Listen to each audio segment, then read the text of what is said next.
Bonjour et bienvenue dans cette nouvelle vidéo de la chaîne Mythologie, où je vous raconte le lore de jeux vidéo grâce à notre histoire et à nos mythes. Dans ce deuxième épisode consacré à Bloodborne, je compte vous parler d'un personnage en particulier.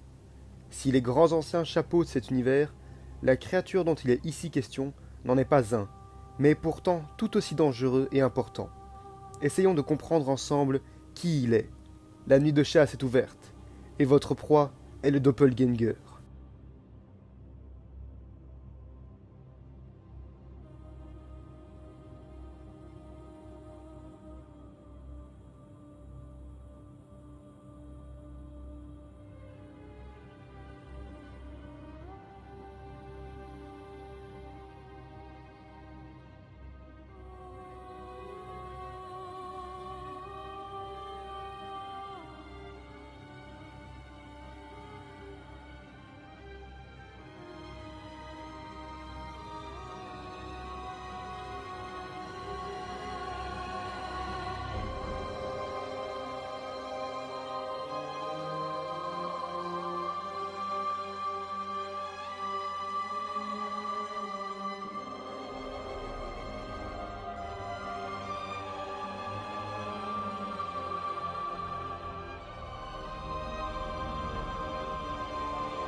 Comme je l'ai expliqué dans le précédent épisode, les Anciens, des êtres cosmiques quasi-divins, sont à l'origine des événements majeurs de Bloodborne et manipulent les personnages du jeu comme des marionnettes. Plusieurs d'entre eux se sont placés à la tête des diverses factions qui se disputent la ville de Yharnam.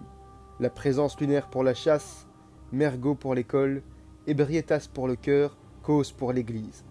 Mais qui est alors derrière l'université, le clan à l'origine de tous les autres?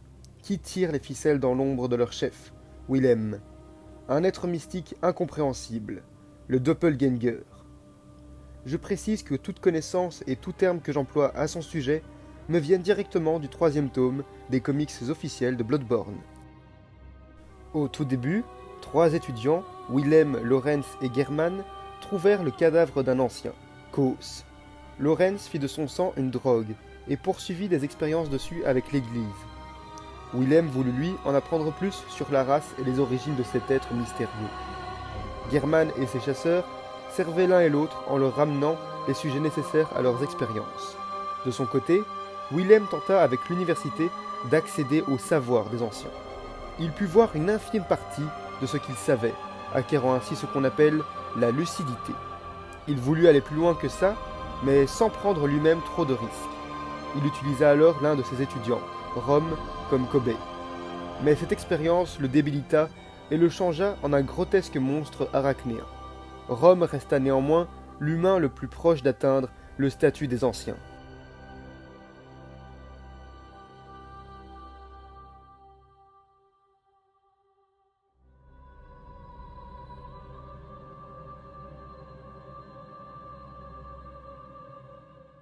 Mais c'est alors que Rom continua d'exister en tant qu'étudiant, malgré le fait que l'araignée stupide était toujours là.